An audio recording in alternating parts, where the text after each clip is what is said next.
नए नए स्पीडिंग गाना सुनने के लिए हमारा यूट्यूब चैनल को सब्सक्राइब करें और बाजू में घंटी का निशान वाला बटन को दबाना ना भूलें ताकि नया नया आए तो आपका भी घंटी बजे। बरोबर खेले मयाला मैं मामूला फंसा के रे दगाबाज तय हो गे मयारू दूसर लाया आप सुन रहे हैं पवन डांसर का स्पीड चीजें सोने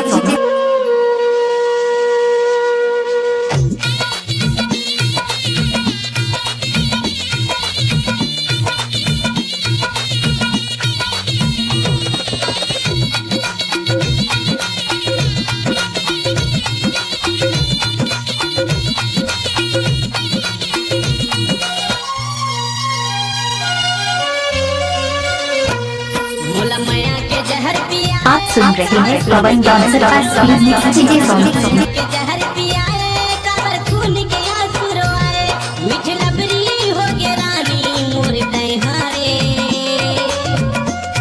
मोर माया लताई नहीं जाने हो गे दूरी हारे मोर माया लताई नहीं समझे हो गे दूरी हारे रानी रे। आप सुन रहे हैं पवन डांसर का स्पीड चीजें सोने।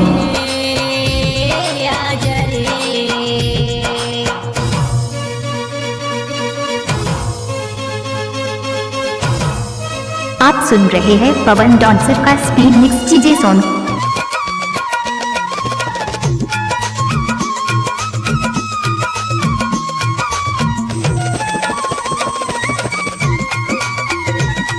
आप सुन रहे हैं पवन डांसर का स्पीड मिक्स चीजें सॉन्ग।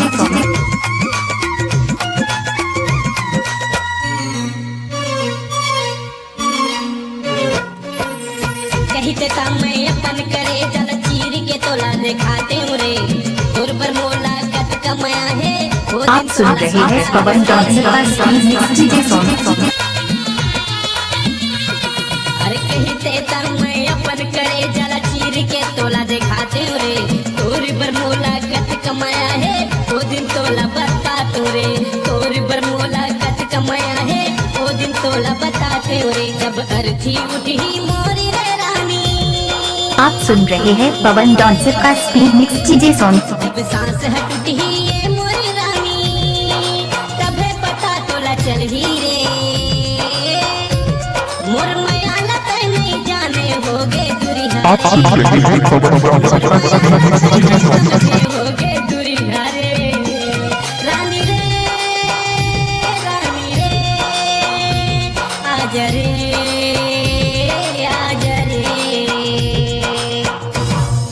आप सुन रहे हैं पवन डांसर का स्पीड मिक्स चीजें सॉन्ग।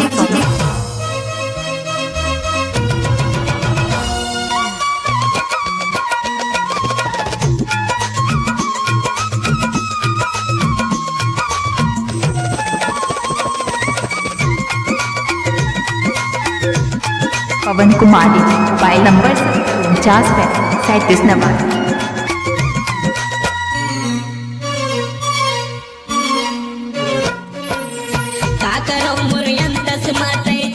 छुरी चलाए रे मोर माया लाताई नहीं समझे दूसर लाय अपन बनाए रे